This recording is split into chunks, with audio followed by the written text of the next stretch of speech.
선교해야 합니까? 라는 제목으로 하나님의 말씀을 나누겠습니다. 우리 교회는 내년 1월 9일부터 16일까지 한 주간 태국 단기 선교를 행하려고 합니다. 일주일의 선교 기간이기 때문에 어쩌면 단기 선교라는 이름보다도 초단기 선교라는 이름이 더 어울릴지도 모르겠습니다. 그렇다고 해서 비전 트립이라는 말도 조금 어울리지는 않습니다. 단기 선교를 다녀오신 분들은 잘 아시겠지만은 출발부터 돌아오는 시간까지 얼마나 힘들고 고생스러운지 말로 못합니다. 또 그 자체가 영적인 전투이기 때문에 사실 고생하기 위하여서 여행을 가는 사람은 없습니다. 영적으로 싸우기 위하여 여행을 가는 사람이 없죠. 그래서 비전 트립, 비전 여행, 그것도 사실은 그렇게 어울리는 말은 아닙니다. 하지만 어떻게든지 명칭은 붙여야겠기에 태국 단기 선교라고 붙여서 말하는 것이 더 좋겠습니다.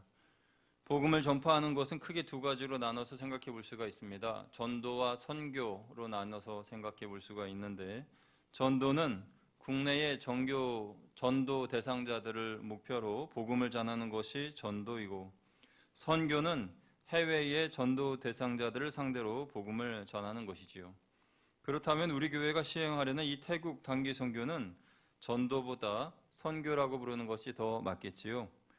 그렇다면 교회는 왜 선교를 해야 합니까? 우리 교회는 왜 선교를 해야 합니까?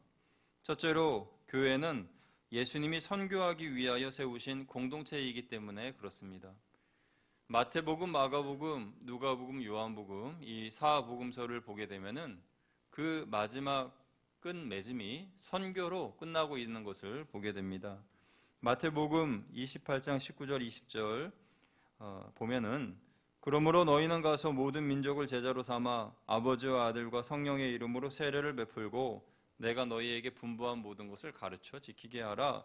볼지어다 내가 세상 끝날까지 너희와 항상 함께 있으리라 하시니라 그랬습니다. 그러니까 복음을 전하는 것, 그것이 마태복음의 결론입니다. 마태가 본 예수님의 사역의 결론은 선교였습니다. 마가복음의 결론은 어떻습니까? 마가복음 16장 15절을 보면 또 이르시되 너희는 온 천하에 다니며 만민에게 복음을 전파하라. 만민에게 복음을 전파하라 그랬습니다. 누가복음의 결론이 24장 48절에도 보면은 너희는 이 모든 일의 증인이라. 증인 공동체로서 주님의 말씀과 복음을 전하는 증인이 되라 라는 것이 누가복음의 결론이고요. 요한복음은 21장에서 내 양을 쳐라, 내 양을 먹이라 라고 말씀하셨습니다. 그리고 사도행전은 시작부터 성령이 너희에게 임하시면 너희가 권능을 받고 예루살렘과 온 유대와 사마리아와 땅끝까지 이르러 내 증인이 되리라 라고 말씀하셨습니다. 그러니까 예수님이 세우신 교회, 예수님이 교회답다고 하는 교회는 바로 선교하는 교회다라는 것입니다. 여러분, 무엇이 교회를 교회답게 합니까? 선교가 교회를 교회답게 합니다. 선교가 교회를 교회답게 할 뿐만 아니라 눈물 흘리는 교회가 교회를 교회답게 합니다. 예수 믿지 않는 영혼들을 향해서 눈물이 그 공동체에 있느냐?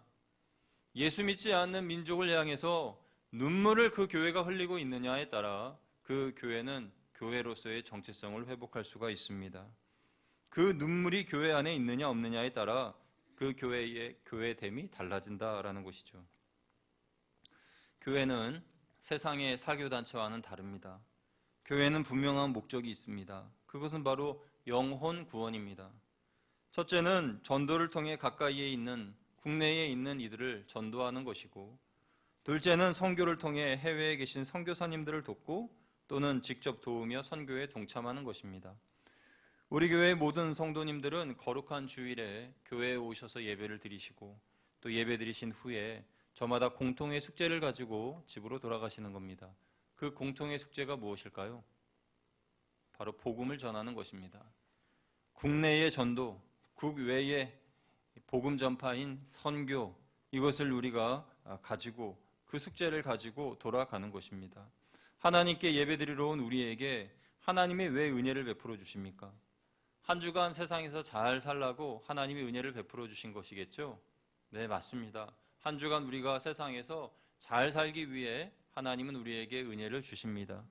그런데 우리가 이 세상에서 살아갈 때에 어떻게 살아가는 것이 잘 사는 겁니까?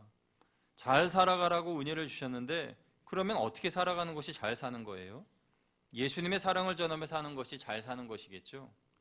내 주변에 있는 사람들을 볼 때 주님을 알지 못해서 삶의 목적이 없이 살아가는 사람들을 볼 때, 마지못해 살아가는 사람들을 볼 때, 죽지 못해 살아가는 사람들을 볼 때 그 사람들의 모습을 보면서 우리의 눈에 눈물이 맺혀야 됩니다. 우리의 눈에 눈물이 맺혀지고 그들을 위하여 기도하며 긍휼의 눈물을 흘려야 합니다. 그것이 바로 성도가 성도됨의 회복이고 그 성도들이 모여있는 교회가 교회됨을 회복하는 것입니다. 선교도 마찬가지입니다.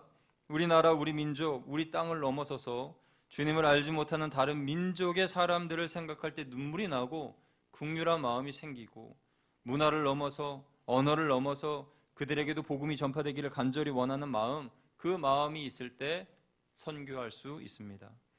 그리스도인이라는 이름의 뜻은 그리스도를 닮은 사람이라는 뜻이잖아요.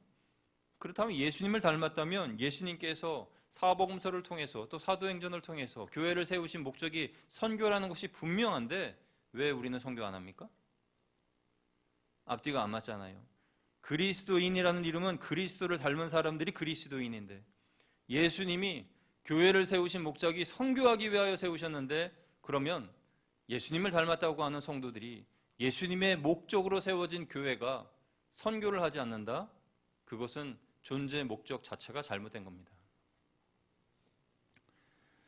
선교는 예수님의 마음이고 예수님께서 행하기를 원하시는 목적이고 목표고 우리의 종착점입니다. 우리가 예수님을 닮았다면 교회가 그리스도인들의 모임이라면 우리 교회는 선교해야 됩니다. 그것을 깨달아야 됩니다. 우리 교회는 그 목적에 맞게 선교해야 합니다. 그게 첫 번째 선교해야 되는 이유입니다. 두 번째, 왜 교회는 선교해야 됩니까? 교회는 선교 공동체이기 때문에 모든 성도가 선교에 동참해야 한다라는 것입니다. 교회의 존재의 목적이 선교라는 것을 모르거나 망각하게 되면 교회는 세속화됩니다. 이 세상의 어떤 모임처럼 그냥 변절된다는 거예요.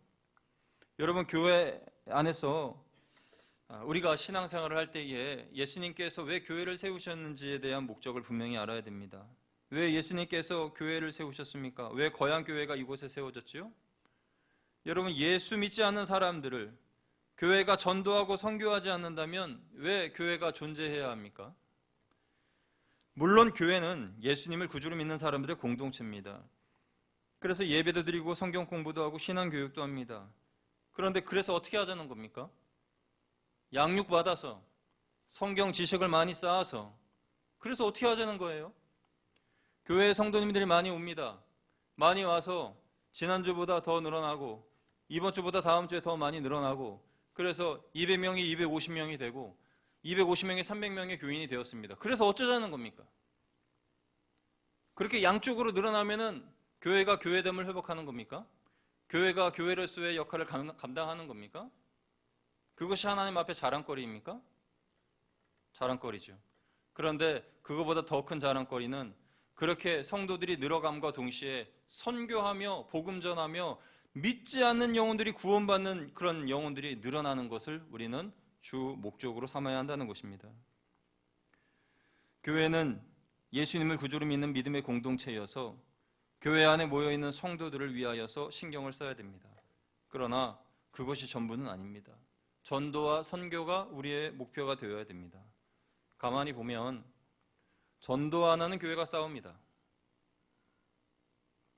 싸우는 교회들을 잘 살펴보세요. 싸우고 갈등하는 교회는 백발백중 전도 안 하는 교회입니다. 전도하면 싸울 겨를도 없습니다. 갈등할 겨를이 없어요. 각 부서와 목장을 살펴보십시오. 각 부서와 목장에 갈등이 있고 싸웁니까? 전도 안 하는 목장입니다. 전도 안 하는 성교회입니다. 분명합니다. 전도하는 일에 힘쓰는 부서와 목장은 싸우지 않습니다. 영적인 것에 관심이 있는 선교회와 부서는 다투지 않습니다. 오늘 여러분은 새롭게 개편된 내년도 선교회 조직표를 받아보셨을 겁니다. 어떤 분은 긍정적으로 생각하실 것이고 어떤 분은 부정적으로 생각하실 거예요.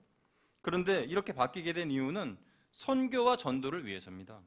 우리 교회가 좀 더 힘있게 전도하고 선교하려면 변화가 필요합니다.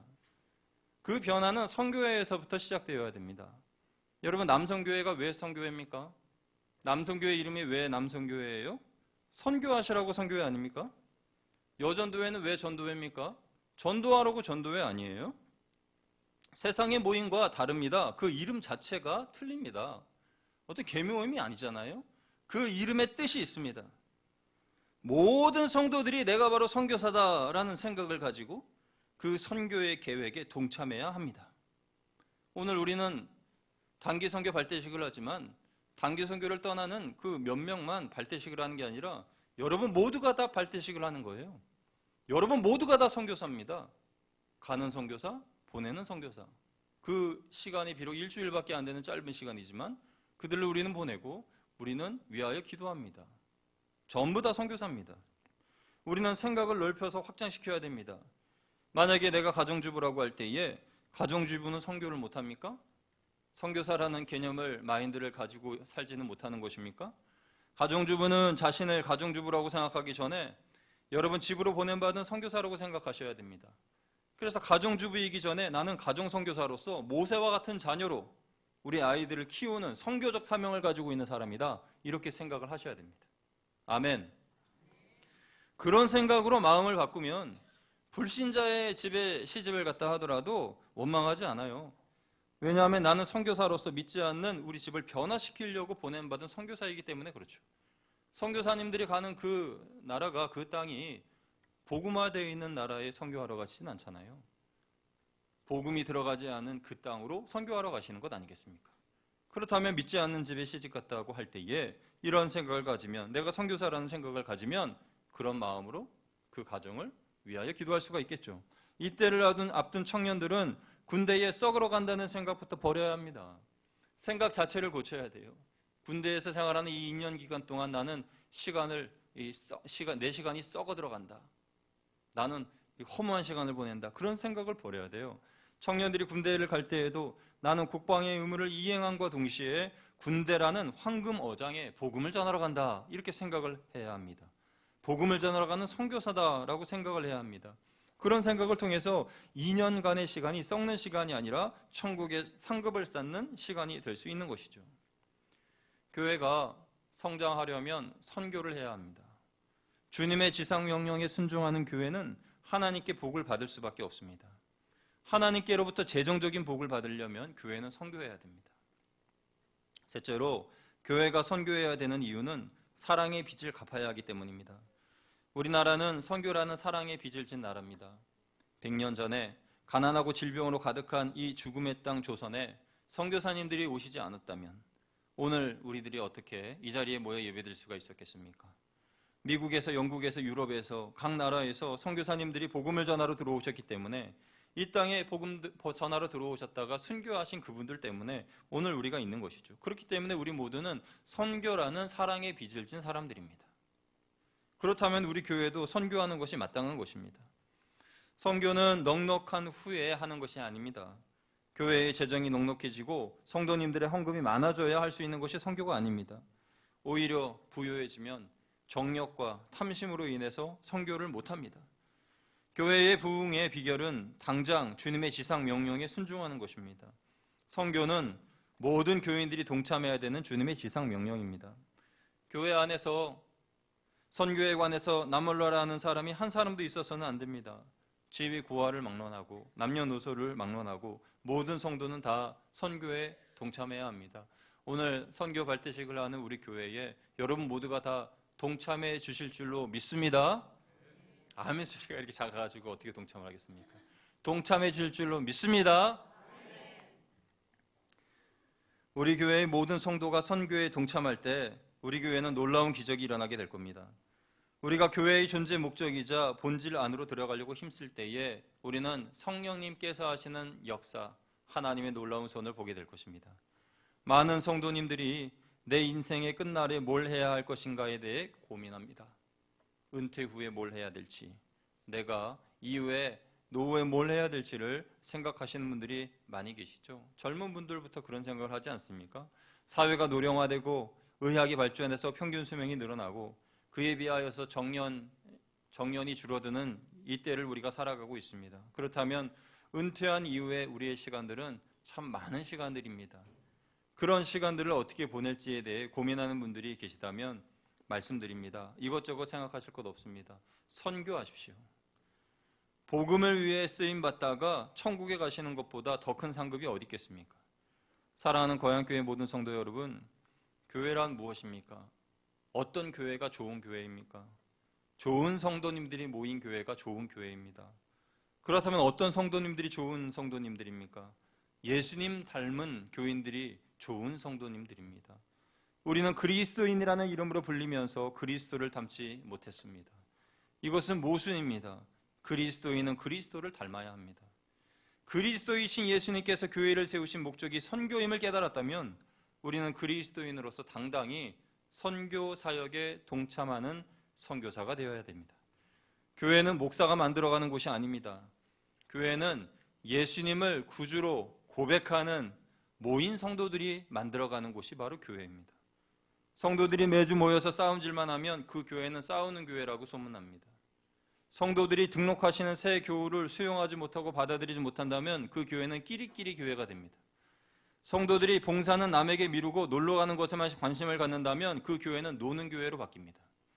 그러나 성도들이 스데반 집사님처럼, 빌립 집사님처럼, 바울처럼, 베드로처럼, 야고보처럼 예수님의 지상명령을 감당하는 사람들로 모인다면 그 교회는 사도행전적인 교회가 됩니다.